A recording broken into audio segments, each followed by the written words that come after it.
बडनेरा नववस्तीत एक धक्कादायक घरफोडीची घटना घडली आहे। चोरट्यांनी 8 तोळे सोने आणि लाखो रुपयांची रोकड लंपास केल्याने नागरिकांमध्ये भीतीचे वातावरण निर्माण झाले आहे। या प्रकरणाचा संपूर्ण तपशील जाणून घेऊया आमच्या प्रतिनिधींकडून। बडनेरा नवी वस्ती परिसरातील अशोकनगर येथे भर रस्त्यावर असलेल्या एका बंद घरातून अज्ञात चोरट्यांनी 8 तोळे सोन्याचे दागिने आणि 5.5 लाख रुपये लंपास केल्याची घटना समोर आली आहे। ही घटना शुक्रवारी रात्री घडली असून शनिवारी सकाळी उघडकीस आली आहे। सेवानिवृत्त महानगरपालिका कर्मचारी भास्कर तिरपुडे यांच्या बंद घराचा कोंडा तोडून चोरट्याने कपाटातील रोकड आणि दागिने लंपास केलेत। विशेष म्हणजे तिरपुडे कुटुंबीय शेजारीच असलेल्या जनक रेसिडेन्सीमध्ये वास्तव्यास आहे। मात्र ज्या घरातून चोरी झाली ते बंद होते। चोरी झाल्यानंतर पोलिसांनी श्वान पथक घटनास्थळी आणलेत, मात्र श्वान घराच्या फाटकाबाहेरच थांबलेत। या घटनेमुळे परिसरात मोठी खळबळ उडाली असून निर्जन घरात एवढी मोठी रक्कम आणि दागिने ठेवलेच कसे याबाबत उलटसुलट चर्चा सुरू आहे। या दरम्यान बडनेरा पोलिसांनी तपास सुरू केला असून वरिष्ठ पोलीस निरीक्षक सुनील चव्हाण आणि डीबी पथक पोलीस पुढील तपास करीत आहेत। बडनेरा परिसरातील या घरफोडीने सुरक्षेच्या मुद्द्यावर प्रश्नचिन्ह उपस्थित केले आहे।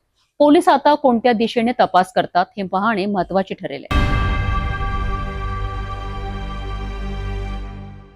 बँक किंवा फायनान्स कंपनीचे कर्ज थकीत असलेल्या नागरिकांना दिलासा देण्यासाठी प्रहार जनशक्ती पक्षाच्या वतीने विशेष मार्गदर्शन मेळाव्याचे आयोजन करण्यात आले आहे। या मेळाव्यात लोकनेते बच्चू कडू आणि महाराष्ट्र लोकाधिकार समितीचे ॲडव्होकेट प्रसाद करंदीकर उपस्थित राहून कर्जदारांना कायदेशीर मदतीसह योग्य मार्गदर्शन करणार आहेत। कर्ज वसुली दरम्यान होणाऱ्या अन्यायाला आळा घालण्यासाठी आणि त्रस्त कर्जदारांना संघटित करण्याच्या उद्देशाने हा महत्त्वाचा उपक्रम हाती घेण्यात आला आहे। प्रहार जनशक्ती पक्ष आणि महाराष्ट्र लोकाधिकार समिती यांनी महाराष्ट्रामध्ये एक नवीन चळवळ सुरू केली आहे आणि चळवळ जी आहे ही जनसामान्यांच्या अत्यंत जिव्हाळ्याची, त्यांच्या दैनंदिन जीवनाशी संबंधित असणारी, तुमची पण आहे, आमची पण आणि सर्वसामान्य नागरिकांची पण आहे।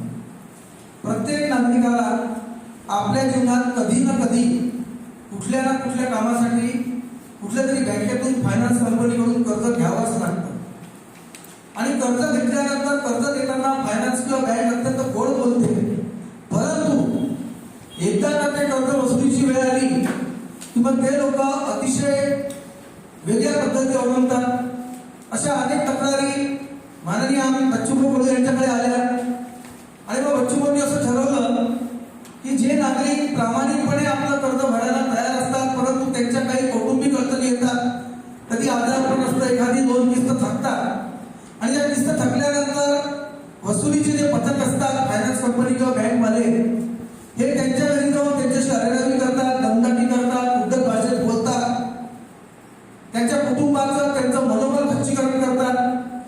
मग या माध्यमातून त्या कर्जदारावर त्याचा वेगळा परिणाम होतो। कधी कधी त्याची सामाजिक प्रतिष्ठाही धोक्यात येते आणि अशा वेळेला तो त्याच्या जीवाचं भरवाईट करणं याची शक्यताही नाकारता येत नाही। आणि म्हणून संपूर्ण महाराष्ट्रामध्ये ही चळवळ सुरू होणार आहे। त्याचा प्रारंभ आपण अमरावतीमध्ये सोमवार दिनांक 24 फेब्रुवारीला सकाळी 12 वाजता Matoshri Vimalabai Deshmukh hall, government girls chowk ते गाडगेनगर पंचवटी रोड या ठिकाणी करीत आहोत। यांनी कार्यशाळा शब्द वापरला, ऍक्च्युअली ती कार्यशाळा आहे, मार्गदर्शन मेळावा आहे आणि असंघटित कर्जदारांना संघटित करण्याचा तो एक प्रहारचा प्रयत्न आहे। कर्ज घेतलंय तर फेडणं आपलं कर्तव्यच आहे। आम्ही असं म्हणणार नाही की घेतलेलं कर्ज फेडू नका, पण आरबीआयच्या नियमानुसार ज्या काही नियम अटी असतात त्या पद्धतीचा अवलंब करून ती कर्ज वसुली व्हावी आणि कर्जदाराला सन्मानपूर्वक जगण्याचा अधिकार असावा। त्यामुळे जे नियम आहेत ते सर्वसामान्य माणसाला माहीत नसतात। मग वसुलीवाले त्याचा फायदा घेतात आणि त्याच्या एरियात जाऊन त्याच्या घरासमोर जाऊन आरडाओरड करणे, जप्तीची धमकी देणे, नातेवाईकांमध्ये त्याची पदप्रतिष्ठा घालवणे, या सर्व गोष्टी होतात। म्हणून आपले कायदेशीर हक्क काय आहे या संदर्भावर जनजागृती करण्यासाठी हा मेळावा आयोजित केलेला आहे। कर्ज फेडण्याची जबाबदारी प्रत्येकाची असली तरी अनेक वेळा अडचणींमुळे नागरिक थकबाजी भरू शकत नाही। मात्र बँक आणि फायनान्स कंपन्या अरेरावीची वसुली पद्धत अवलंबून कर्जदारांना मानसिक तणावात टाकतात।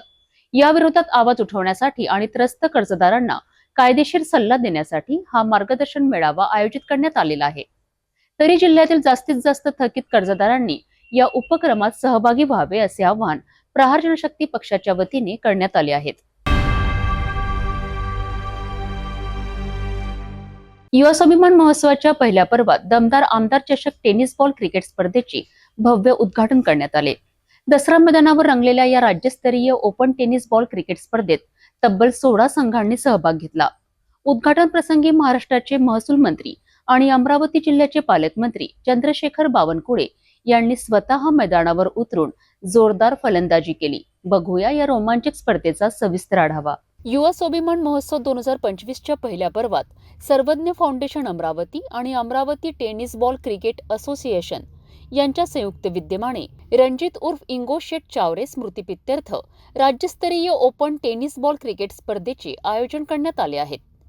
दसरा मैदानावर सुरू झालेल्या या भव्य स्पर्धेत राज्यभरातील 16 संघ सहभागी झाले आहेत.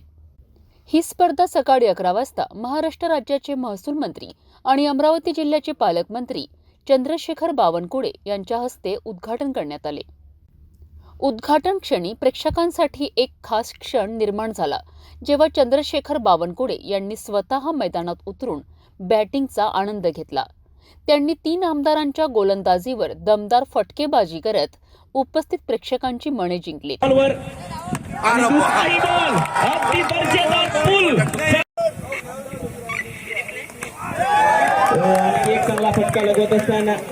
माननीय रवी राणा यांनी आणि संपूर्ण स्वाभिमान संघटनेनी, स्वाभिमान पक्षाने आज अमरावतीमध्ये अत्यंत भव्य दिव्य असा क्रिकेट समारोह आयोजित केला. ही स्पर्धा आयोजित केली आहे.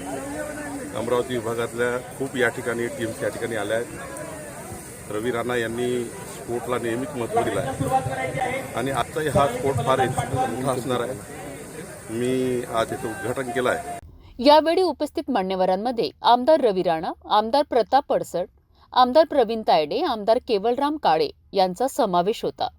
मैदानावर उपस्थित असलेल्या क्रिकेट प्रेमींनी मंत्रमुग्ध होऊन हा सोहळा अनुभवला. ही राज्यस्तरीय ओपन टेनिस बॉल क्रिकेट स्पर्धा पुढील काही दिवस रंगणार असून अंतिम सामन्यात कोणता संघ विजय मिळवणार याकडे संपूर्ण राज्याचे लक्ष लागले आहे. या स्पर्धेच्या निमित्ताने अमरावती शहरात क्रिकेटचा रोमांच अनुभवता येणार आहे. आमदार रवी राणा यांनी या स्पर्धेचे कौतुक करताना सांगितले की या स्पर्धेमुळे राज्यभरातील युवा क्रिकेटपटूंना संधी मिळणार असून अशा उपक्रमांमुळे खेळाडूंना प्रोत्साहन मिळेल. छत्रपती शिवाजी महाराजांच्या जयंतीनिमित्त महाराष्ट्र लेवलची क्रिकेट मॅच स्पर्धेचं आयोजन केलं होतं. आज त्या ठिकाणी एका मॅचचं उद्घाटन हे आदरणीय अमरावतीचे पालकमंत्री चंद्रशेखरजी बावनकुळे तथा राज्याचे महसूल मंत्री यांच्या उपस्थितीत इथे या राज्यस्तरीय क्रिकेट स्पर्धेचं उद्घाटन झालं आणि या उद्घाटनाला उपस्थित अचलपूर मतदारसंघाचे आमदार प्रवीणभाऊ तायडे उपस्थित होते. मेलघाटचे आमदार केवलरामजी काळे उपस्थित होते. संजूभाऊ आमचे कुटे उपस्थित होते. आमदार प्रतापदादा अडसड उपस्थित होते. आमदार सगळ्यांच्या उपस्थितीमध्ये चंद्रशेखरजी बावनकुळेंची फटकेबाजी केली. ज्या पद्धतीनं ते क्रिकेटच्या ग्राउंडवर उतरून त्यांनी ज्या पद्धतीनं मी बॉलिंग टाकली, प्रवीण भाऊनी बॉलिंग टाकली, प्रतापदादांनी टाकली, सगळ्यांच्या बॉलाला ज्या पद्धतीनं फटके मारले, असं वाटते की 2-3 वर्ष ते चिपकून राहणार आहे. अशी परिस्थिती एक चांगला संदेश त्यांनी दिलेला आहे की चांगल्या पद्धतीनं ते अमरावती जिल्ह्याचे पालकमंत्री म्हणून काम करतील आणि त्यांनी खऱ्या अर्थानं या मैदानामध्ये खेळण्यासोबत राजकीय खेळासोबत क्रिकेटचा खेळ सुद्धा खेळले. युवा स्वाभिमान महोत्सव अंतर्गत दमदार आमदार चषक या स्पर्धेचा रोमांचक प्रवास सुरू झालाय. क्रिकेटमधील सर्वोत्तम संघ कुठला ठरणार आहे हे पाहणे उत्साहवर्धक ठरेल. या स्पर्धेसाठी राज्यभरातून संघ सहभागी झाले असून क्रिकेटपटूंना नवीन संधी मिळणार आहे. भारत मुक्ती मोर्चा आणि इतर संघटनांच्या वतीने अमरावतीत मोठी जनसभा आयोजित करण्यात आली आहे. या सभेत ओबीसी जनगणना, बॅलेट पेपरच्या समर्थनार्थ आणि मूलनिवासी बहुजनांच्या हक्कांसाठी अनेक दिग्गज वक्ते मार्गदर्शन करणार आहेत. याची संपूर्ण माहिती आयोजित पत्रकार परिषदेत देण्यात आली आहे. भारत मुक्ती मोर्चा हे संघटन, त्यानंतर याचे ऑफिट विंग जे आहे बहुजन क्रांती मोर्चा, राष्ट्रीय पिछड़ा वर्ग मोर्चा आणि राष्ट्रीय परिवर्तन मोर्चा या संघटनांच्या वतीने EVMच्या विरोधामध्ये आणि बॅलेट पेपरच्या समर्थनामध्ये तसेच केंद्रीय सरकारद्वारा OBCची जनगणना न करण्याच्या विरोधात आणि RSS BJPद्वारा अमूल्य महापुरुषांचा अपमान करण्याच्या विरोधामध्ये दिनांक 9 एप्रिल 2025 रोजी संपूर्ण देशामध्ये 31 राज्यामध्ये आणि 550 जिल्ह्यामध्ये माननीय वामन मेश्राम साहेब राष्ट्रीय अध्यक्ष भारत मुक्ती मोर्चा यांच्या नेतृत्वामध्ये 9 एप्रिल 2025 रोजी जेलभरोचे आंदोलन करण्यात येत आहे। या जेलभरो आंदोलनाच्या तयारीच्या अंतर्गत दिनांक 25 फेब्रुवारी 2025 रोजी अमरावती शहरामध्ये विशाल जनसभेचे आयोजन करण्यात येत आहे। या विशाल जनसभेला माननीय वामन मेश्राम साहेब संबोधित करणार आहेत। या सभेचं उद्घाटन माननीय अश्विन कुमार चौधरी जे मराठा सेवा संघाचे राज्य समन्वयक आहेत ते करणार आहेत। त्यानंतर या सभेला अनेक मार्गदर्शक उपस्थित राहणार आहेत। राष्ट्रीय पिछड़ा वर्ग मोर्चाचे विवेक कडू राष्ट्रीय महासचिव हे सुद्धा याला मार्गदर्शन करणार आहेत। त्यानंतर मी डॉक्टर पंचशीला मोड बिन राज्य उपाध्यक्ष मी सुद्धा या सभेला मार्गदर्शन करणार आहे। आणि या सभेकरता अमरावती शहरातील व आसपासच्या तालुक्यातील सर्व बंधू भगिनींनी उपस्थित राहावे। मूलनिवासी बहुजनांच्या हक्कांसाठी सुरू असलेले हे आंदोलन आता अधिक तीव्र होत आहे। अमरावतीतील या सभेच्या माध्यमातून पुढील संघर्षाची दिशा ठरणार आहे।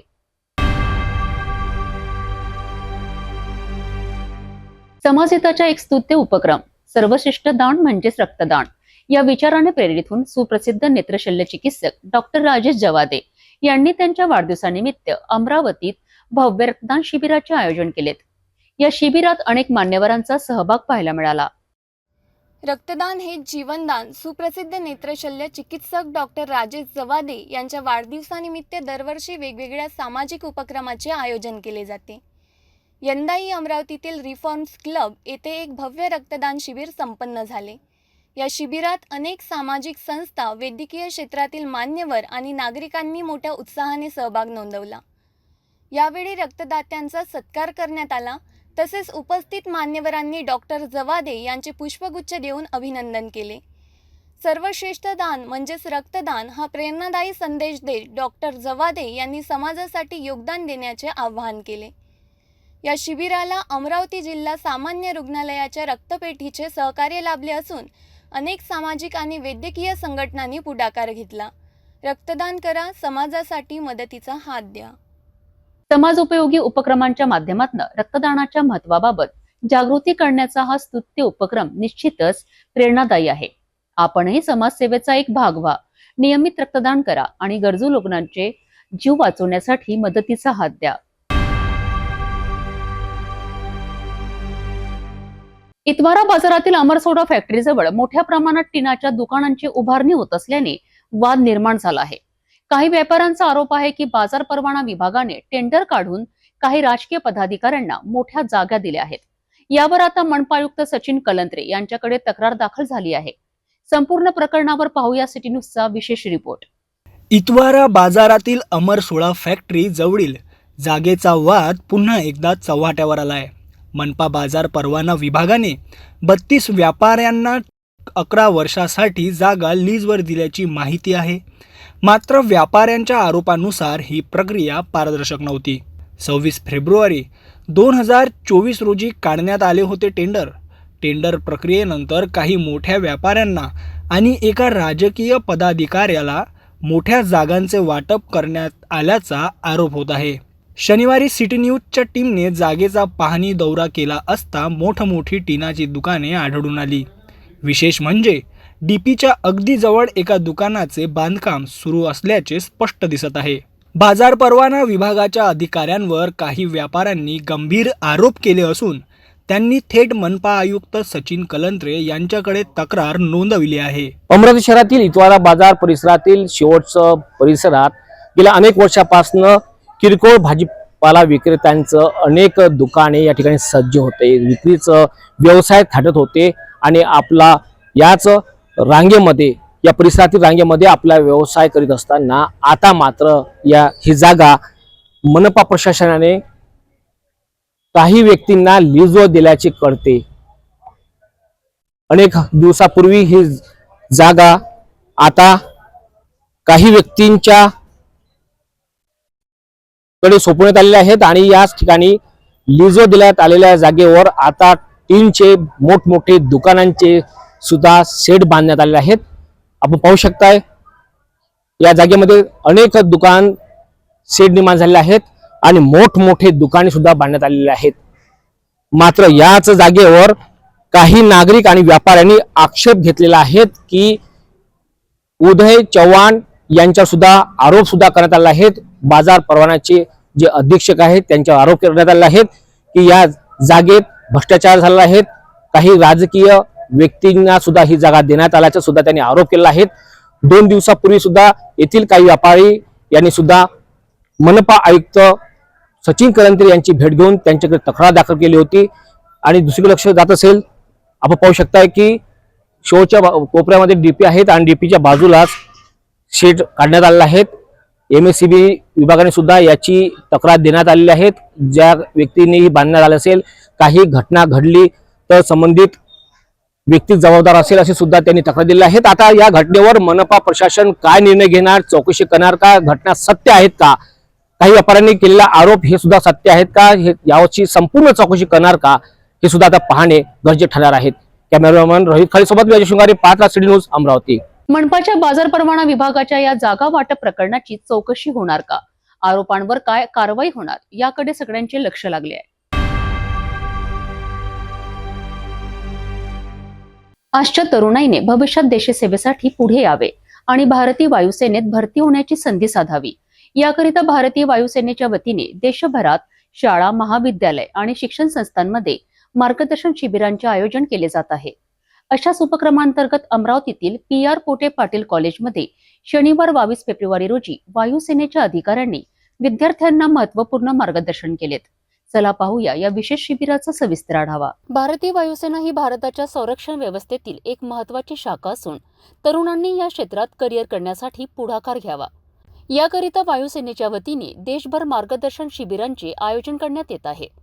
अमरावती येथील नामांकित शिक्षण संस्था PR पोटे पाटील कॉलेजमध्ये 22 फेब्रुवारी रोजी अशाच एका विशेष शिबिराचे आयोजन करण्यात आले. या कार्यक्रमात वायुसेनेच्या अधिकाऱ्यांनी विद्यार्थ्यांना वायुसेनेतील विविध शाखांबाबत सविस्तर माहिती दिली. तसेच वायुसेनेत भरती होण्यासाठी लागणाऱ्या पात्रता निकषांबद्दल, प्रवेश परीक्षांची प्रक्रिया, शारीरिक व मानसिक तयारी आणि प्रशिक्षणाच्या विविध टप्प्यांविषयी महत्त्वपूर्ण माहिती देण्यात आली. या मार्गदर्शन सत्रात खास करून इंजिनिअरिंग क्षेत्रातील विद्यार्थ्यांना वायुसेनेमध्ये त्यांच्या कौशल्यांचा कसा उपयोग होऊ शकतो याची माहिती देण्यात आली. एरोनॉटिक्स, मेकॅनिकल आणि इलेक्ट्रॉनिक्स तसेच संगणक अभियांत्रिकी या शाखांमधील विद्यार्थ्यांसाठी वायुसेनेत भरपूर संधी उपलब्ध आहेत, असे अधिकाऱ्यांनी स्पष्ट केलेत. इंडियन एयरफोर्स जो है ये पब्लिसिटी ड्राइव करती है एक तरह से, जिसके लिए सारे स्टूडेंट्स इंजीनियरिंग ब्रांचेस हो या नॉन इंजीनियरिंग ब्रांचेस वाले हो, वो ज्वाइन कर सकते हैं एयरफोर्स को, और उनको बताया जाता है कि क्या अपॉर्चुनिटीज़ है इंडियन एयरफोर्स में ज्वाइन करने के लिए, करियर प्रॉस्पेक्ट्स क्या है, प्रोसीजर्स कैसे है एयरफोर्स के लिए, क्योंकि जनरल पब्लिक में जो है अवेयरनेस इतनी ज़्यादा होती नहीं है एयरफोर्स से रिलेटेड.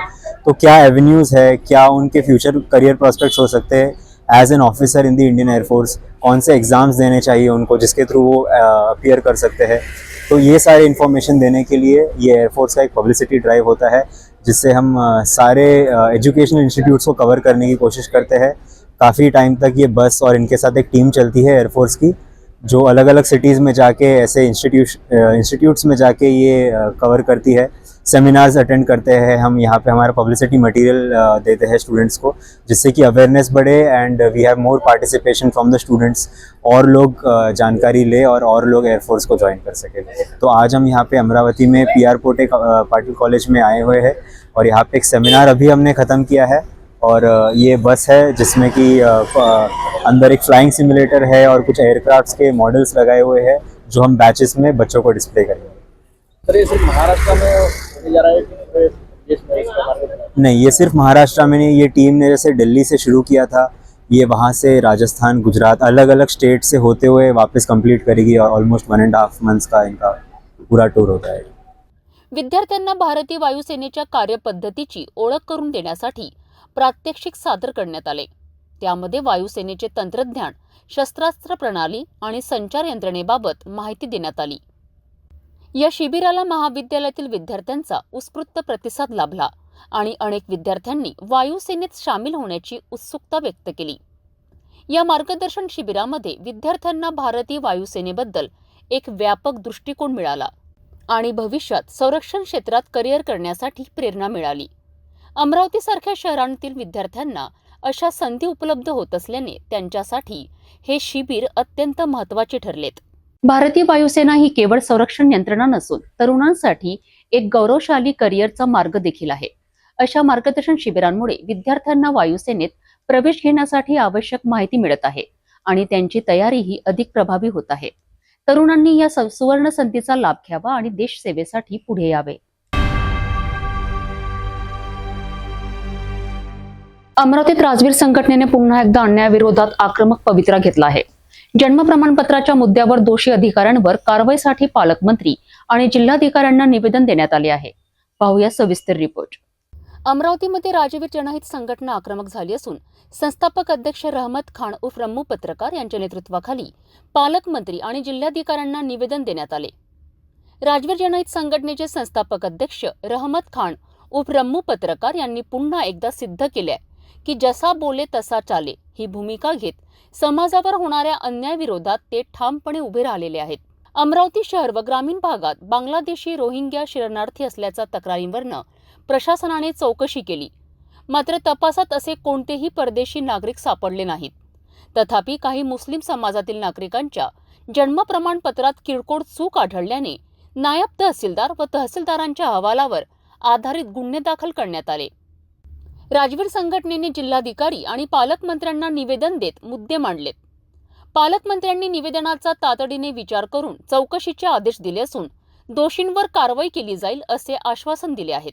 हाल ही में जो प्रकरण अभी चल रहा है जन्म प्रमाण पत्र के बारे में आरोप लगाया गया था कि यहाँ बांग्लादेशी और रोहिंग्या करके हैं, परंतु तपास के अंदर में ग्रामीण में और शहरी भागों में तालुके स्तर में रोहिंग्या और बांग्लादेशी तो नहीं मिले, परंतु कुछ कारणवश मुस्लिम समाज के लोगों को टारगेट किया जा रहा है किरकोळ कारण पर, क्योंकि मामला ऐसा होता है कि मुस्लिम समाज अशिक्षित है, उनको काना मात्रा का ज्ञान नहीं है और काना मात्रा को पर्टिकुलर फोकस करके उन पर एफआईआर की गई है. मन मानता ठीक है एफआईआर होती है, वो तो न्यायपालिका देखेंगे, एफआईआर हुई बहुत जाने दीजिए, उसका मामला है. लेकिन सवाल ये उठता है कि उस वक्त आज तहसीलदार, नायब तहसीलदार, महानगर पालिका, आरोग्य विभाग, नगर पालिका संबंधित अधिकारियों को ये नहीं दिखा पाया क्या कि इसमें काना मात्रा थी. उस वक्त क्यों नहीं देखा गया? अपने कर्तव्य का पालन नहीं किया गया, पूरी ईमानदारी से नौकरी नहीं की गई है, पूरी ईमानदारी से ड्यूटी नहीं की गई है. इसका कारण आज ऐसा हुआ है कि इसमें कहीं ना कहीं आर्थिक देवान घेवान होकर के दाखिले दिए गए थे और इसमें जितने दोषी वो काना मात्रा वाले हैं जिनके दाखिले पकड़े करके उन पर एफआईआर दाखिल की गई अमरावती शहर में ग्रामीण स्तर पे, उससे कई ज़्यादा दोषी है नायब तहसीलदार, तहसीलदार, आरोग्य विभाग के अधिकारी, कर्मचारी, महानगर पालिका के, नगर पालिका के. इन पर भी कार्रवाई होनी चाहिए, इनको सेवा मुक्त करना चाहिए, इन पर एफआईआर होना चाहिए. ये हमारी मांग है. आज पालक मंत्री साहब को हमने निवेदन दिया है, जिलाधिकारी साहब को निवेदन दिया है, अगर इस पर कार्रवाई नहीं होती तो राजवीर संगठन तीव्र आंदोलन करेंगे. इसके या प्रकरणी पालकमंत्र्यांनी तात्काळ चौकशीचे आदेश दिले असले तरी पुढील कारवाईकडे संपूर्ण जिल्ह्याचे लक्ष लागले आहे.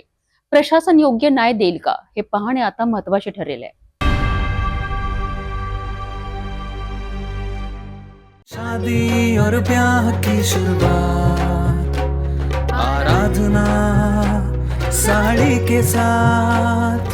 आराधना wholesale shopping mall L2 Bizland complex, Nandgaon Peth, Amravati, Jawahar road, Amravati. नवीन वर्षाच्या स्वागतासाठी आराधना परिवाराने ग्राहकांसाठी खास योजना आणली आहे. एका लकी कुपन मधून तुम्हाला मिळू शकते दुचाकी, फ्रीज, टीव्ही आणि अगदी 4 चाकी वाहन सुद्धा. आराधना परिवाराच्या या भन्नाट योजनेचे थेट प्रसारण दररोज दुपारी 1:30 वाजता सिटी न्यूज चॅनलवर बघू शकता. संचालक पुरणसे ठबलानी यांनी नागरिकांना अधिकाधिक सहभागी होण्याचे आवाहन केले आहे. चला जाणून घेऊया याबद्दल सविस्तर माहिती. नमस्कार. आराधना लाडली बहन उपहार योजना ये 1 जनवरी 2025 से शुरू है और इस उपहार योजना के अंदर ग्राहक को हर 1000 रुपए की खरीदी पर एक लक्की कूपन दिया जाता है फ्री ऑफ कास्ट. इस लक्की कूपन से ग्राहक को 3 बार भाग्यशाली अपना भाग्य आजमाने का अवसर मिलता है. आराधना लाडली बहन उपहार योजना में इसका आज यानी जो भी कूपन्स ग्राहक पाते हैं उसका ड्रा नेक्स्ट डे। हर रोज 10 बहनों को, भाग्यशाली ग्राहकों को 2100 वाली साड़ी गिफ्ट में निकलती है। जिसका भी लकी कूपन निकलेगा ऐसे 10 ग्राहकों को 2100 वाली साड़ी गिफ्ट दी जाती है। सेकंड टाइम जो इस पूरे महीने में कूपन्स जाएंगे वो मिक्स करके उसका एक ड्रा निकाला जाता है।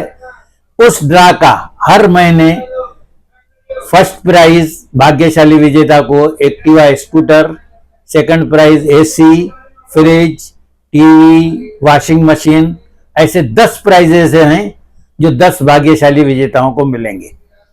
तीसरी बार 31 मई के बाद जून के फर्स्ट वीक में एक और ड्रा निकलेगा, बम्पर ड्रा, जिसमें मारुति कार है।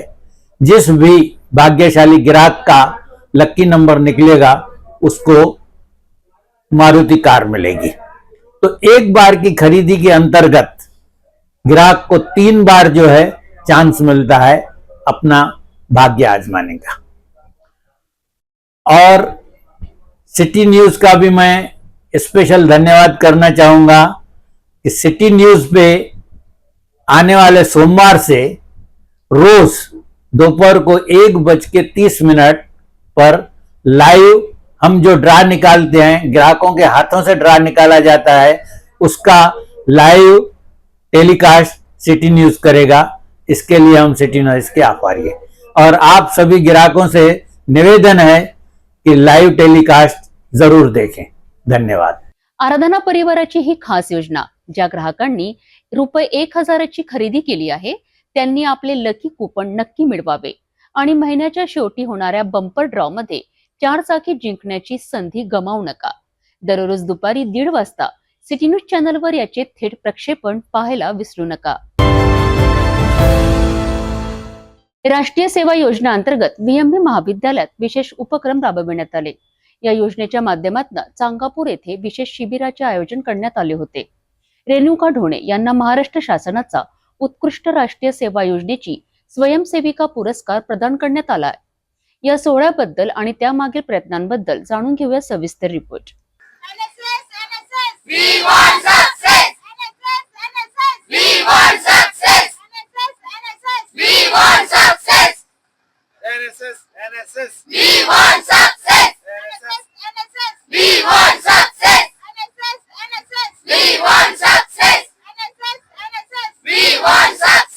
VMB महाविद्यालय अमरावतीच्या BA आणि BSc प्रथम व द्वितीय वर्षाच्या विद्यार्थ्यांनी राष्ट्रीय सेवा योजनेच्या माध्यमातून चांगापूर येथे विशेष शिबिर आयोजित केलेत।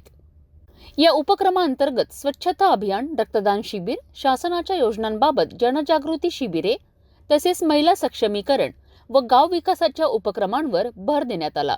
विद्यापीठामध्ये राष्ट्रीय सेवा योजना राबविल्या जाते आणि या सेवेच्या या योजनेच्या माध्यमातून विद्यार्थ्यांमध्ये सामाजिक जीवनामध्ये उत्कृष्ट जीवन जगण्यासाठी आणि समाजाला आपल्याकडून काहीतरी देण्यासाठी या योजना शासनाकडून राबविल्या जातात। आणि विद्यालय स्तरामधून विद्यापीठातून जेव्हा first year, second year, final year असतो त्याच वेळेला NSS चे विद्यार्थी जे आहेत विविध ठिकाणी विविध उपक्रम राबवतात।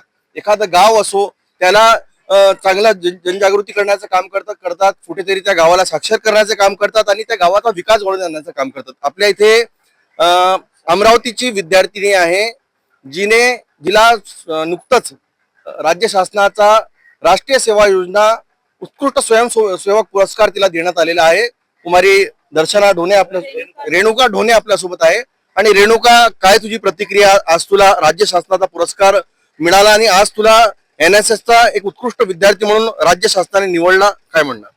मला फार आनंद झालाय की मला हा पुरस्कार मिळालेला आहे। या पुरस्कारामागे माझं 3 वर्ष आहेत। जसं की मी ज्या टाइमला NSS मध्ये ऍडमिशन घेतलेली होती, काही माहिती नव्हतं कसं काय असते, बट जसे एक वर्ष येत गेलं तसं एक कॅम्प येत गेले। त्या कॅम्प मध्ये प्री ID परेड असो, उत्कृष्ट आव्हान कॅम्प असो, विविध ऍडव्हेंचर कॅम्प असो, असे विविध कॅम्प होत गेले व त्या कॅम्प मध्ये आम्ही इन्व्हॉल्व होत गेलो। एक कॅम्प असेल संत गाडगे बाबा मध्ये मॅनेजमेंट टीम असो, कोणताही कार्यक्रम म्हटलं की आमची मॅनेजमेंट टीम तिथं असायचं।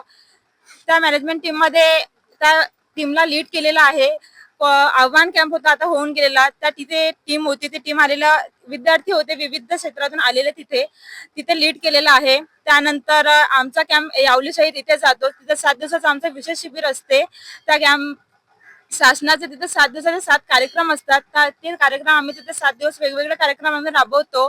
त्याचबरोबर आम्ही समाजात जेव्हा कार्य करतो कोणतेही, तर आम्ही तिथे जनजागृती करतो व आमच्या विद्यार्थ्यांमध्ये जी आहे एनएसएसची भावना किंवा एनएसएसचं काही, तर आम्ही तिथले जे विद्यार्थी आहेत, नागरिक आहेत, तेही पण आमच्यासोबत येऊन मिसळून आम्हाला ते सहकार्य करतात. असे विविध काम आम्ही तिथे केलेले आहेत. आणि जसं एनएसएस मध्ये आली त्या टाइमला डॉक्टर मिलिंद काळे सर हे होते तिथले कार्यक्रम अधिकारी आमचे, तर यांच्या मार्गदर्शनाखाली मला हा पुरस्कार मिळालेला आहे. एवढं सर. एकूणच मिलिंद काळे सर यांच्या नेतृत्वात आणि हे राष्ट्रीय सेवा संघाचे म्हणजे ज्या सेवा योजनेचे समन्वयक म्हणून काम करत होते आणि त्याच माध्यमातून VMV महाविद्यालयाच्या विद्यार्थिनी राज्य शासनामध्ये उत्कृष्ट विद्यार्थिनी झालेल्या आहे. सर काय म्हणतात, काय तुमची प्रतिक्रिया? एकूणच तुम्ही कशा प्रकारे राष्ट्रीय सेवा योजनेचे उपक्रम राबवतात? शासकीय ज्ञान विज्ञान संस्था, आधीचं नाव VMV, आताचं शासकीय विदर्भ ज्ञान विज्ञान संस्थेच्या NSSच्या स्वयंसेविकेला कुमारी रेणुका ढोणे हिला महाराष्ट्र राज्य शासनाचा उत्कृष्ट स्वयंसेविका पुरस्कार मिळाल्याबद्दल मी महाविद्यालयाचे संचालक यांच्यातर्फे व आमच्या सर्व चमूतर्फे प्रथम अभिनंदन करतो आपल्या चॅनलवरती. आणि NSS म्हणजे समाजातील लोकांना, महाविद्यालयीन विद्यार्थ्यांना त्यांच्यामध्ये संस्कार घडण्याकरता, त्यांचा व्यक्तिमत्वाचा विकास होण्याकरता, त्याचप्रमाणे ज्या समाजात ते राहतात त्या समाजातील विविध घटकांसोबत सुसंवाद साधून त्यांच्या ज्या काही वेगवेगळ्या समस्या आहे त्याची जाणीव करून त्या समस्याचं निराकरण करण्याकरता त्यांचा सहभाग घेऊन त्या समस्या सोडण्याचं कार्य NSS मार्फत केलं जातं. कारण प्रत्येकाला देश सेवा करायची असतं आणि देश सेवेची संधी फक्त सीमेवर राहून नाही, तर आपण समाजामध्ये राहून सुद्धा ती चांगल्या प्रकारे करू शकतोय. याचं मूर्तिमंत उदाहरण म्हणजे NSS आहे. शासनाच्या जे काही विविध योजना आहे या तळागाळापर्यंत पोहोचवणे, त्यांची जनजागृती करणे, मग मतदार अभियान असो, जनजागृती अभियान असो, रक्तदान शिबिर असो, किंवा मग आपलं स्वच्छता अभियान असो, प्लास्टिक निर्मूलन असो, असे वेगवेगळ्या प्रकारचे जे उपक्रम आहे ते आम्ही NSSच्या माध्यमातून राबवत असतोय. आणि या सगळ्या करत असताना मागील 3 वर्षापासून कुमारी रेणुका तुळशीराम ढोणे हिने NSS मध्ये आमच्या महाविद्यालयाच्या पूर्ण टीमचं नेतृत्व तर केलेलंच आहे. त्याचबरोबर विद्यापीठामध्ये जे काही सगळ्या गोष्टी वेगवेगळे शिबिर आयोजित केल्या जातं त्यामध्ये आमची पूर्ण टीम मॅनेजमेंटला असतं. म्हणजे शासकीय विदर्भ ज्ञान विज्ञान संस्थेचे जे विद्यार्थी आहे हे सगळे तिथले इव्हेंट मॅनेज करत असतात. त्याकरताच आत्ताच आव्हानचे शिबिर झालेलं आहे, त्यामध्ये आमच्या महाविद्यालयाची ही सगळी टीम कार्यरत होती. त्या प्रित्यर्थ म्हणजे माननीय कुलगुरू यांनी आमच्या सगळ्या टीमला एक स्मृतिचिन्ह देऊन गौरवान्वित केलेलं आहे की तुम्ही खूप सुंदर काम केलं आहे. म्हणजे ही आम्हाला सगळं अभिमानास्पद बाब आहे. याचाच अर्थ असा आहे की या सगळ्या मुलांमध्ये त्यांच्या नेतृत्व गुणाचा विकास झालेला आहे, पर्यायाने त्यांचा व्यक्तिमत्व विकास सुद्धा झालेला आहे. ह्या सगळ्या गोष्टी आमचे NSSच्या मार्फत त्यांना शिकून त्यांना एक व्यासपीठ उभं करून देणे व समाजातला एक सुसंस्कृत नागरिक घडवणे आणि त्यांचा सहभाग देशाच्या जडणघडणामध्ये राष्ट्र उभारणीसाठी व्हावा हीच आमची इच्छा असते. या जे आता हिला राष्ट्रीय स्तराचा राज्य स्तराचा जो पुरस्कार मिळाला आणि बाकीचे NSSचे विद्यार्थी आहे त्यांनी सुद्धा यामध्ये जर या प्रकारे प्रगती केली तर त्यांना सुद्धा भविष्यामध्ये त्याचे मार्क भेटतात का, नोकरीमध्ये म्हणा किंवा अजून शासकीय सेवेमध्ये म्हणा? त्यांना दरवर्षी 10 मार्क इन्सेंटिव्ह म्हणून मिळतात. आणि आता आमचं महाविद्यालय ऑटोनॉमस झालेलं आहे. ऑटोनॉमस मध्ये त्यांना को करिक्युलर म्हणून NSSचा विषय आलेला आहे, ज्याच्यामध्ये त्यांना ग्रेड मिळतात. 100 मार्काचा जो पेपर काढला जातो त्याचं मार्काचं विभाजन असं केलेलं आहे, 40 मार्काची थिअरी आणि 60 मार्काचं प्रॅक्टिकल असं मिळून त्या मुलांना 100 मार्क दिले जातात. आणि 100 मार्कामध्ये त्यांना जर चांगले ग्रेड मिळाले तर तो ग्रेड त्यांच्या मार्कशीटवर देतो. याच्या ऐवजी वर्षभर जे कार्य करतात त्यानिमित्त त्यांना 10 मार्क असे इन्सेंटिव्ह दिले जातात. हा फायदा आहेच. तसंच आज कुठल्या इंडस्ट्रीमध्ये म्हणजे जेव्हा ते इंटरव्ह्यूला जातात तेव्हा ते विचारतात तुम्हाला समाजाबद्दल काय माहिती आहे, तेव्हा हे जे सांगतात की आम्ही NSSच्या मार्फत समाजामध्ये कार्य केलेलं आहे, निश्चितच या गोष्टीचा त्यांना तिथे सुद्धा फायदा होऊ शकतोच. निश्चितच राष्ट्रीय सेवा योजनेचा लाभ जो आहे तो विद्यार्थ्यांना मिळतो आणि त्याचा फायदा जो आहे विद्यार्थ्यांना त्याचे अंकगुण सुद्धा वाढवण्यासाठी होतो. फर्स्ट इयर, सेकंड इयर आणि फायनल या 3 वर्षामध्ये त्याला त्याचे अंक ते वाढवता येतात आणि याच माध्यमातून कुठेतरी देशाच्या विकासासाठी हे एक महत्वाची भर होऊ शकते. इथे आज रेणुका तुळशीराम ढोणे हिला राज्य शासनाचा जो पुरस्कार मिळाला त्यासाठी इथे रोडग्याचं जेवण होता. सिटी न्यूजच्या टीमने सुद्धा हा आस्वाद घेतलेला आहे. आम्ही धन्यवाद देतो आणि पुन्हा एकदा सिटी न्यूजच्या टीम करून रेणुका तुळशीराम ढोणे आणि एनएसएसच्या सर्व विद्यार्थ्यांचं त्यांच्या समन्वयकांचं आम्ही अभिनंदन करतो. कॅमेरा पर्सन धीरज सोबत नितेश किल्लेदार, सिटी न्यूज, चांगापूर. VME महाविद्यालयाच्या राष्ट्रीय सेवा योजनेच्या चमूने सामाजिक बांधिलकी जोपासत उल्लेखनीय कार्य केले आहेत. अशा उपक्रमांमुळे तरुणांमध्ये सामाजिक भान निर्माण होते आणि त्यांना एक सकारात्मक दिशा मिळते. सध्या राज्यभरात 10वी आणि 12वीच्या परीक्षा सुरू असून विद्यार्थ्यांसाठी हा महत्त्वाचा टप्पा आहे. अचलपूर तालुक्यात परीक्षांच्या पारदर्शकतेसाठी प्रशासन विशेष लक्ष ठेवून आहे. चला पाहूया हा संपूर्ण अहवाल. अचलपूर तालुक्यात 10वी आणि 12वीच्या परीक्षा सुरू झाल्या असून या परीक्षांच्या पारदर्शकतेसाठी विभागीय बोर्डाच्या सचिव निलिमा ताठे आणि अमरावती समिती विशेष लक्ष ठेवून आहेत. 22 फेब्रुवारीला 12वीचा गणिताचा पेपर पार पडला तर 10वीचा भाषेचा पेपर झाला. यासोबतच तहसीलदार श्रीराव यांनी भरारी पथकासह रहमानीस हायस्कूल आणि उषाबाई देशमुख हायस्कूल येथे पाहणी केली. महाराष्ट्र स्टेट बोर्डाच्या परीक्षा सुरू झाल्या असून राष्ट्रीय बोर्डाच्या परीक्षा सोमवारपासून सुरू होणार आहेत. अचलपूर तालुक्यात 12वीच्या आणि 10वीच्या परीक्षा सुरू आहे आणि या परीक्षा सुरू असताना येथे भरारी पथक सुद्धा आलेले आहे.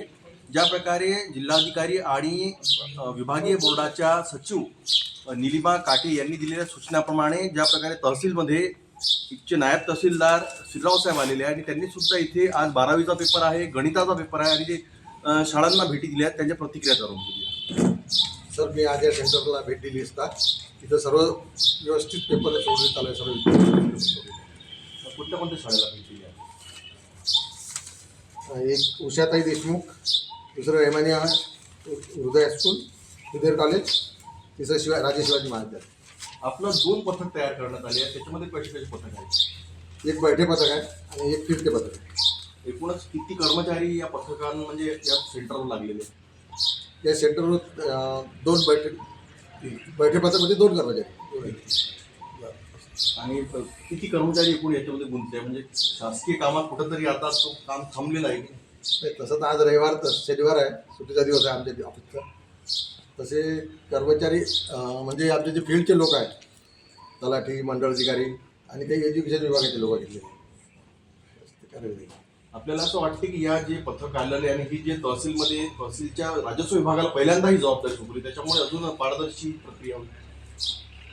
हो, निश्चितच चांगली व्यवस्थित पारदर्शी प्रक्रिया होऊ शकते.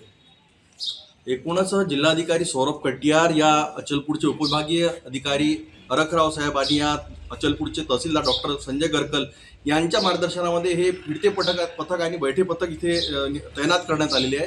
एकूणच ही परीक्षा किती पारदर्शी आहे याचा परिणाम आपल्याला पाहायला मिळत आहे. बाहेर कोणीही पालक उपस्थित नाहीत म्हणजे निश्चितच विद्यार्थ्यांनी चांगला अभ्यास केला आहे आणि उद्यापासून 10वीच्या सुद्धा परीक्षा सुरू होत आहे.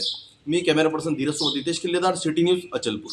आजच्या परीक्षांच्या पारदर्शकतेसाठी प्रशासन सज्ज असून विद्यार्थ्यांसाठी ही अत्यंत महत्त्वाची वेळ आहे.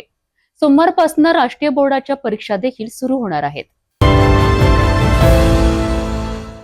जालना पाठोपाठ आता यवतमाळच्या महागाव तालुक्यातील कोठारी येथे पेपर फोडीचे प्रकरण समोर आले आहे. परीक्षा केंद्राचे संचालक श्याम तास्के यांच्यावर प्रश्नपत्रिका लीक केल्याचा आरोप झाला असून त्यांच्यावर गुन्हा दाखल करण्यात आलाय. संपूर्ण प्रकरणावर एक नजर टाकूया.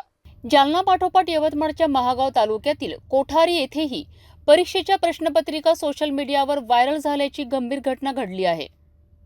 शिक्षण विभागाच्या पथकाने तात्काळ चौकशी करत कोठारी येथील परीक्षा केंद्रांचे केंद्र संचालक श्याम तास्के यांच्या विरुद्ध महागाव पोलीस ठाण्यात गुन्हा दाखल केला आहे.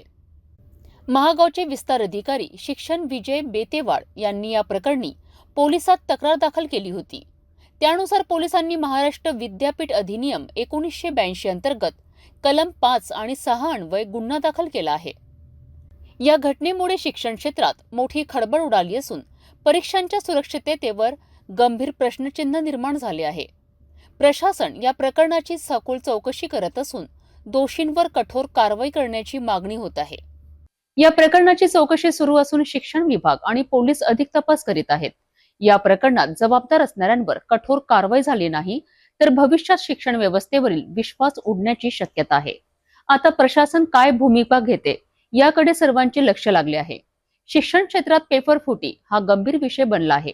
काही जण पैशांसाठी हा गैरप्रकार करीत असले तरी त्याचा फटका निष्पाप विद्यार्थ्यांच्या भविष्यात बसतो.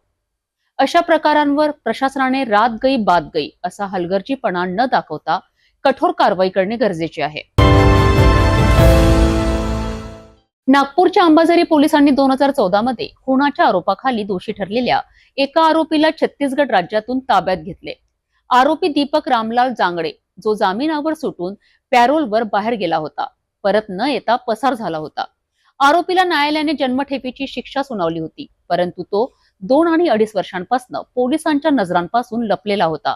जाणून घेऊया या गुन्ह्याबाबत अंबाझरी पोलीस स्टेशनचे पोलीस निरीक्षक विनायक गोल्हे यांची ही माहिती. सन 2014 का एक 302 मर्डर का आरोपी था, उसको माननीय न्यायालय ने कन्विक्शन दिया था लाइफ इम्प्रिजनमेंट का। और उसके बाद में कोविड के समय में जब ज़्यादा कैदी जेल में थे तो भी कोविड का जो पैंडेमिक पीरियड था उसलिए कुछ लोगों को पैरोल पे छोड़ा था। उसमें से ये आरोपी को 45 दिन के लिए पैरोल पे उसको रिलीज किया था। उसमें हमारा जमानतदार हमारे पुलिस स्टेशन अंबाझरी का एरिया का एक महिला थी, उसकी पहचान की थी। वो पैरोल पे छूटने के बाद में 45 डे के अंदर जेल में वो दाखिल नहीं होगा, इसके लिए वो हमारे पुलिस स्टेशन में कलम 224 इंडियन पिनल कोड अपराध नंबर 217/22 के अंतर्गत हमने अपराध रजिस्टर किया था। पिछले 2.5-3 साल से उसको तलाश में हम लोग थे, मगर कोई रिश्तेदार या किसके पास कोई उसका संपर्क नंबर नहीं था या कोई एड्रेस भी नहीं था। जिस एड्रेस के ऊपर हम लोग जा रहे थे उस एड्रेस के ऊपर वो मिलता नहीं था। और पिछले 6 महीने से हमारी टीम ने उसका पूरा जेल में उसको कोई मिलने वाले आने वाले लोग थे उसकी इंफॉर्मेशन कलेक्ट किया, उसका मोबाइल नंबर, उसमें से हम CDR निकाले और एनालिसिस करने के बाद में हमको कुछ इंफॉर्मेशन मिली। तभी हमारी टीम पिछले 3 दिन से छत्तीसगढ़ राज्य में चली गई थी। PSI जादव, ESI महेंद्र और हमारी टीम, तभी हमको कुछ इंफॉर्मेशन मिलने के बाद में 3 डिस्ट्रिक्ट उसका तलाश करने के बाद में उस आरोपी को हमने अभी धर दबोचा है और अभी थाने में लाया है और अभी माननीय न्यायालय के सामने पेश करके आगे की कार्रवाई हम कर रहे हैं। इसमें आरोपी का नाम है दीपक रामलाल जांगड़े, मुक्काम पोस्ट जंगागिरी, जिला दुर्ग, राज्य छत्तीसगढ़, उम्र 41 साल, ऐसा नाम है। वो वहाँ पे कुछ मजदूरी का काम करता था और एक जिले में था पहला, उसके बाद में दूसरे डिस्ट्रिक्ट में गया, उसके बाद में तीसरे डिस्ट्रिक्ट में, ऐसा 3 जिले घुमा। उसके बाद में हमको जो लोकल इंफॉर्मेशन कलेक्ट करने के बाद में हमको इसकी जानकारी मिली है और हमारी टीम ने उसको अरेस्ट करके अभी न्यायालय के सामने पेश कर रहे हैं। अंबाझरी पोलिसांनी गुप्त माहितीच्या आधारावर छत्तीसगड राज्यातील दुरुक जिल्ह्यातून आरोपीला ताब्यात घेतले. या कारवाईचे नेतृत्व पोलीस निरीक्षक विनायक गोल्हे यांनी केले आहे आणि आरोपीला न्यायालयाकडे सोपवण्याची प्रक्रिया सुरू केली आहे.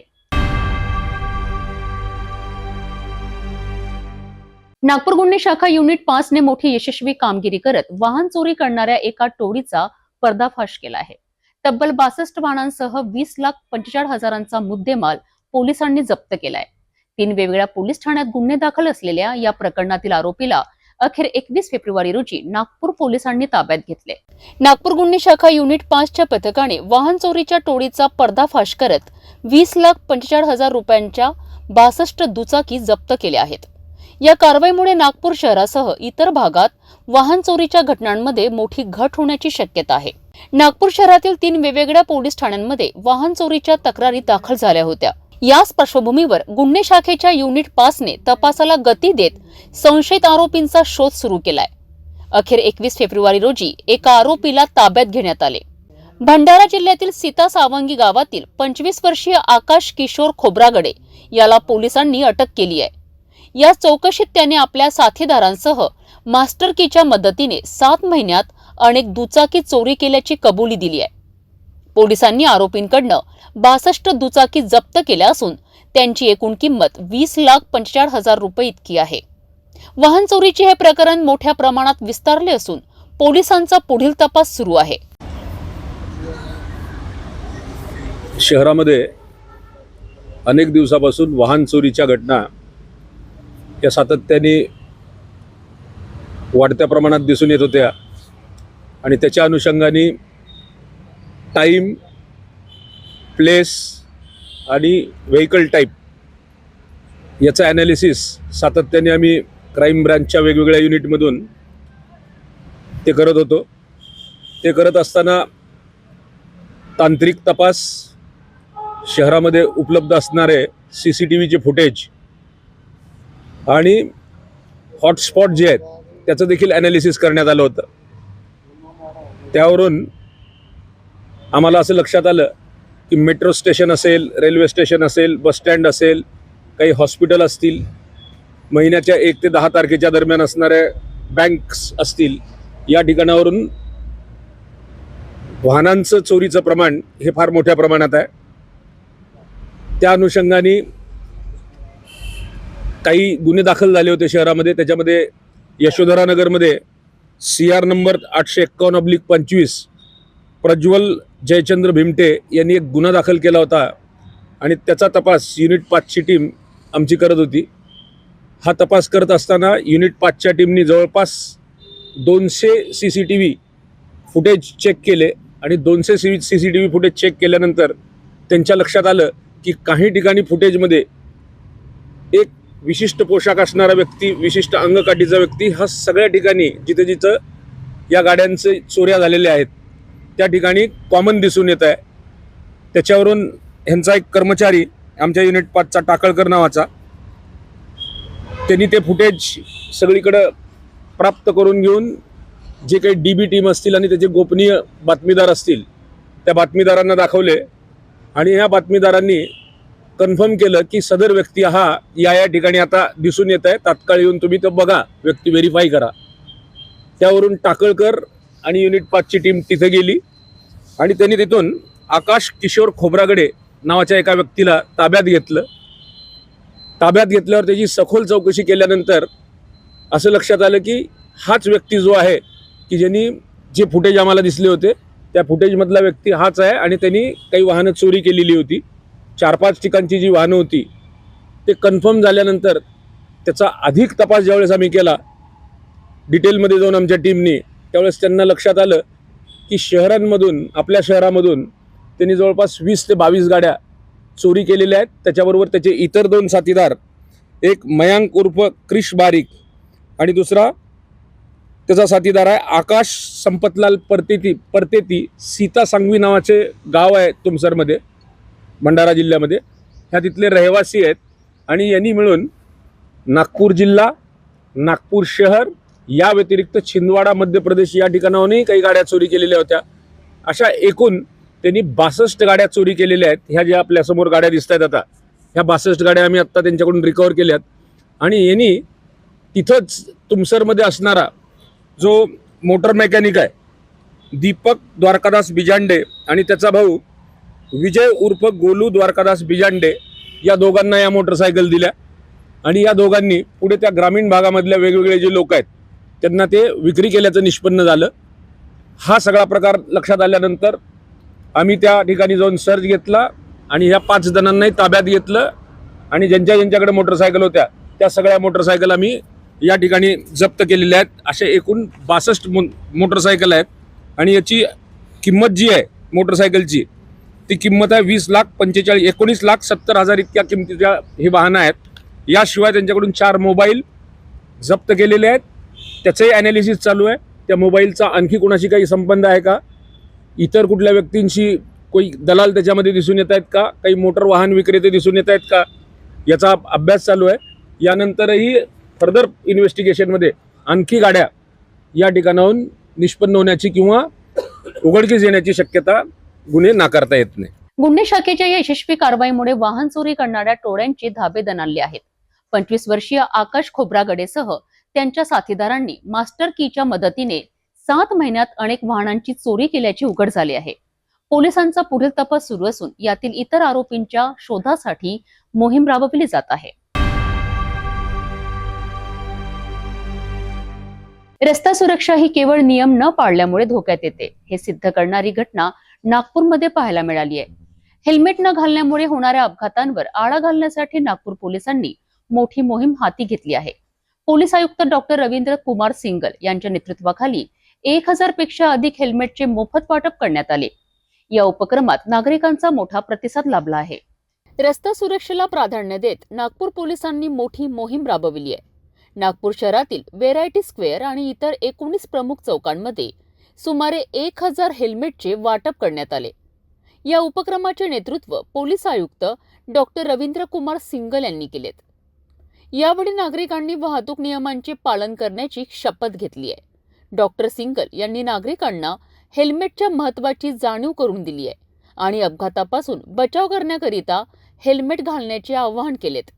रस्ता सुरक्षेकरिता कडक उपाययोजना राबविल्या जातील असेही त्यांनी स्पष्ट केलेत.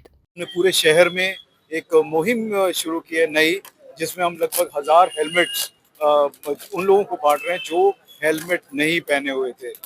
और कुछ लोग ये बोल रहे हैं कि इनका चालान नहीं हो, इनका चालान हो रहा है, क्योंकि जो भी कैमराज हैं उनके थ्रू अगर आप विदाउट हेलमेट जाते हैं तो आपका चालान होता है।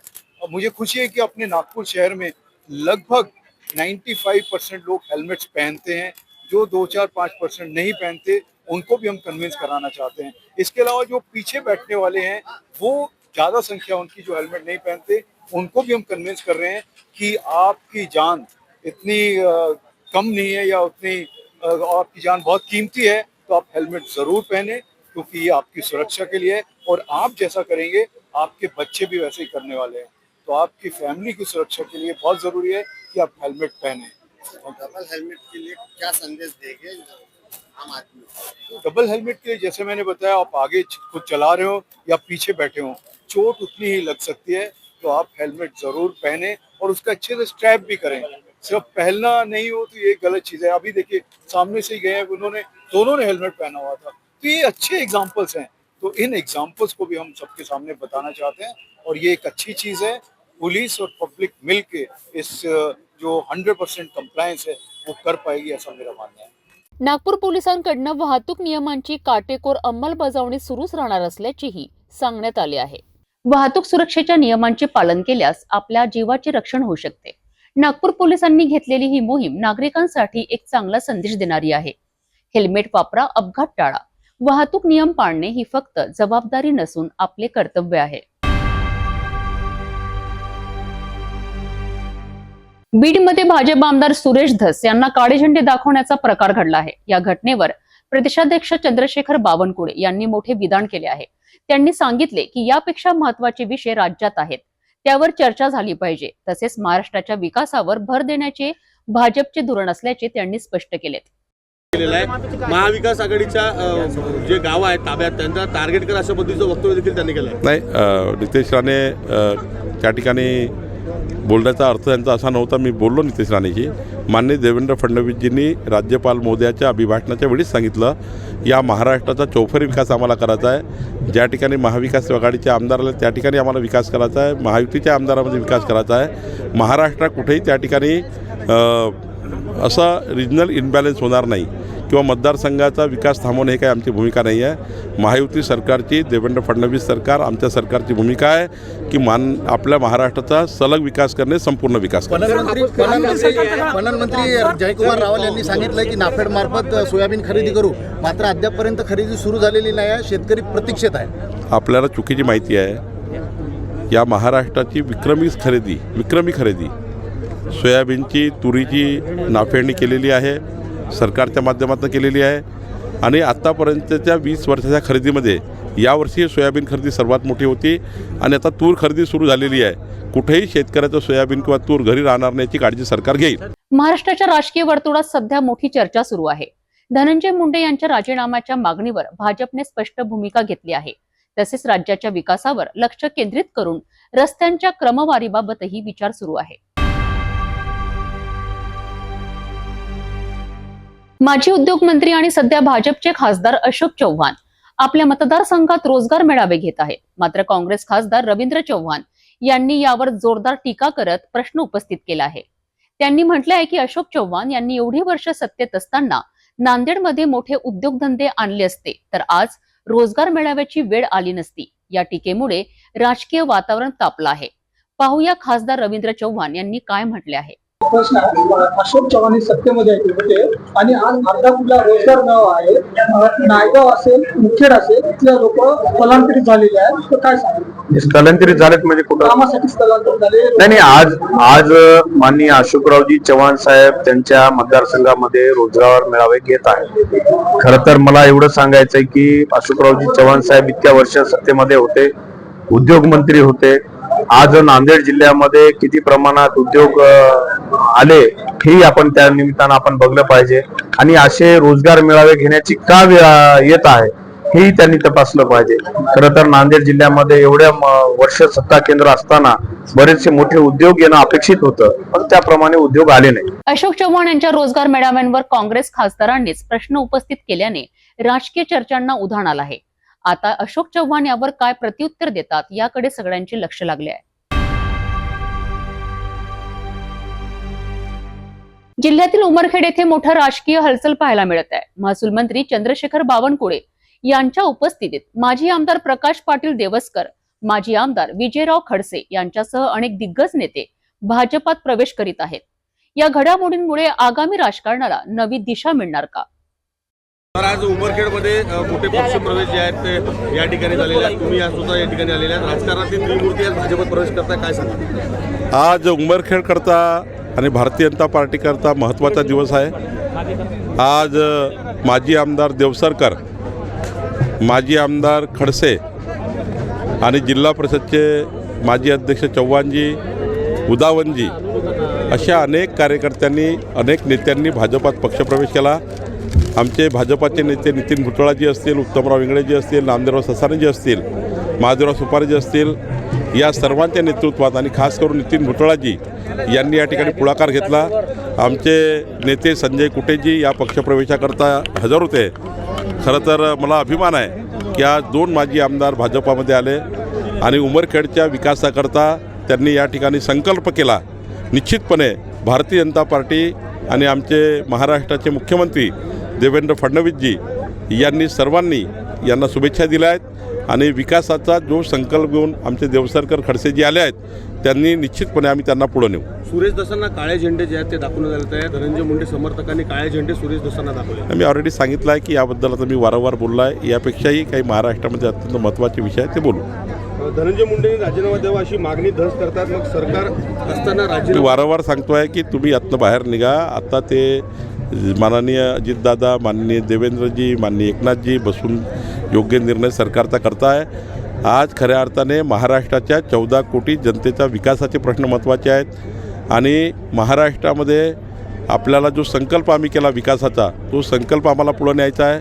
निवडणुकीच्या काळामध्ये आम्ही अनेक आश्वासन लोकांना दिले आहेत. ते आश्वासन आम्हाला पूर्ती करायची आहेत आणि विकसित महाराष्ट्राकरता आम्हाला काम करायचं आहे. याकरता आपण पुढे गेलं पाहिजे. आपण सुद्धा याकडे पुढे जाण्याचाही प्रयत्न करावा. पांदन रस्ते आणि भोगवटदार जमिनी 2चे वर्ग 1 करण्याचा जो आपण आता बोलले आहे, नेमकं काय धोरण पुढे आगामी नाही, महाराष्ट्रातल्या सर्व पांदन रस्ते, शिवपांदन रस्ते यांना क्रमांक देणे. आज क्रमांक नाही आहे. जसे गावाच्या रस्त्याला क्रमांक आहेत, MDR क्रमांक आहे, स्टेट हायवे नंबर आहे आणि सर्व शिवपांदनांनी या पांदन मोजमाप करणे आणि आज कमीत कमी शेतातला जाण्याचा रस्ता पक्का करून देणे. माती मुरमास तरी पक्का झाला पाहिजे.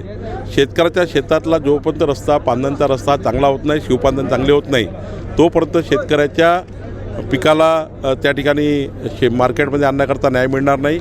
शेतकऱ्याचा रस्ता, पांदन रस्ता हा बांधणे म्हणजेच पुढं जाणे आहे. सोबतच वर्ग 2च्या जमिनी वर्ग 1 करून देण्याची जबाबदारी सरकारने घेतलेली आहे. शेत जमिनी ज्या शेतकऱ्याकडे आहे त्या वर्ग 2च्या वर्ग 1 झाल्या पाहिजे.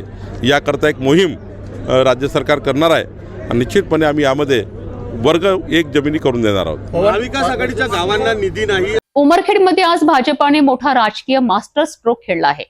पक्षप्रवेश सोहळ्याने जिल्ह्यात आणि राज्यात राजकीय समीकरणे बदलण्याचे संकेत मिळत आहे. या इनकमिंगमुळे भाजपची ताकद वाढणार का आणि विरोधक याला कसा प्रतिसाद देतील याकडे सर्वांचे लक्ष लागले आहे. सुशिक्षित बेरोजगारांना रोजगाराच्या संधी उपलब्ध करून देण्यासाठी भाजपचे आमदार श्री जया चव्हाण यांच्या पुढाकाराने नांदेड जिल्ह्यातील अर्धापूर येथे भव्य रोजगार मेळाव्याचे आयोजन करण्यात आले.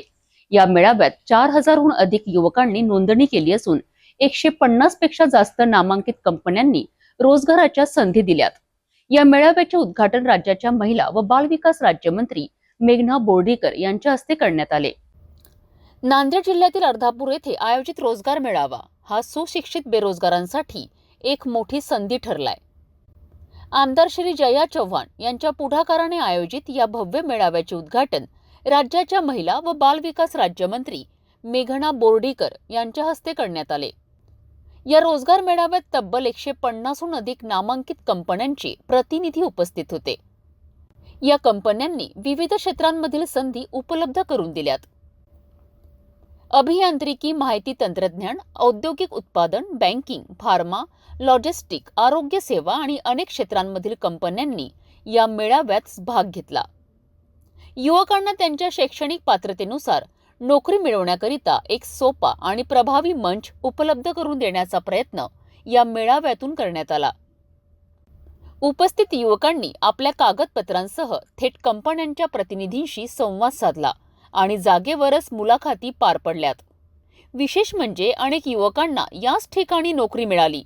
काही कंपन्यांनी थेट ऑफर लेटर देत त्यांची निवड केली. त्यामुळे या युवकांच्या चेहऱ्यावर आनंद झळकत होता. आज आम्ही सकाळपासून इकडे आलेलो आहोत अर्धापूर शंकरराव चव्हाण महाविद्यालयाला आणि ह्या प्रांगणात आपण असा भव्य दिव्य रोजगार मेळावा आयोजित केलेला आहे. आपल्या मतदारसंघाच्याच तरुण मुलं मुलींना आणि तसंच नांदेड जिल्ह्यातून बरीच तरुण पिढी इकडे आलेली आहे रोजगार घेण्यासाठी आणि त्याची आज आम्हाला अतिशय आनंद वाटतोय. कारण आम्ही जेव्हा रजिस्ट्रेशन केलं तेव्हा 4000पेक्षा जास्त रजिस्ट्रेशन बाहेर झालेलं आहे. म्हणजे 4000 पेक्षा जास्त आपल्याकडे इकडे कॅन्डिडेट्स आलेले आहेत ज्यांना रोजगार आज आम्ही उपलब्ध करून दिला आहे. आम्ही सगळे जेव्हा व्यासपीठावर होतो आणि व्यासपीठ मंच जेव्हा आपले सगळे मनातले गोष्ट सांगत होते तेव्हापर्यंतच म्हणजे एका तासाभरातच आपण ऑफर लेटर सुद्धा पोरांना इकडे दिलेलं आहे आणि त्यांचा रोजगार असं फिक्स झालेलं आहे. असे 25 तरी आता मुलं आहेत सकाळपासून जे आलेत, इंटरव्ह्यूज दिले, त्यांचे ऑफर लेटर त्यांच्या हातात आलेले, त्यांच्या डोळ्यात ते आनंद आम्ही सुद्धा पाहिला आणि मला सुद्धा अतिशय जास्त आनंद झालेला आहे की आज आपल्या मतदारसंघात मी काहीतरी करू शकले, त्यांच्यासाठी आपल्या तरुण पिढीसाठी काहीतरी करू शकले. त्यामुळे मला खूप आनंद होतोय. रोजगार मेळावा म्हणून धडपणाऱ्या सुशिक्षित बेरोजगारांसाठी हा रोजगार मेळावा नवा आशेचा किरण ठरला आहे. अनेक युवकांना थेट नोकरी मिळाल्याने त्यांच्या चेहऱ्यावर आनंद झळकत आहे. अशाच उपक्रमांच्या माध्यमातून युवकांना रोजगाराच्या संधी मोठ्या प्रमाणात उपलब्ध होईल अशी अपेक्षा आहे.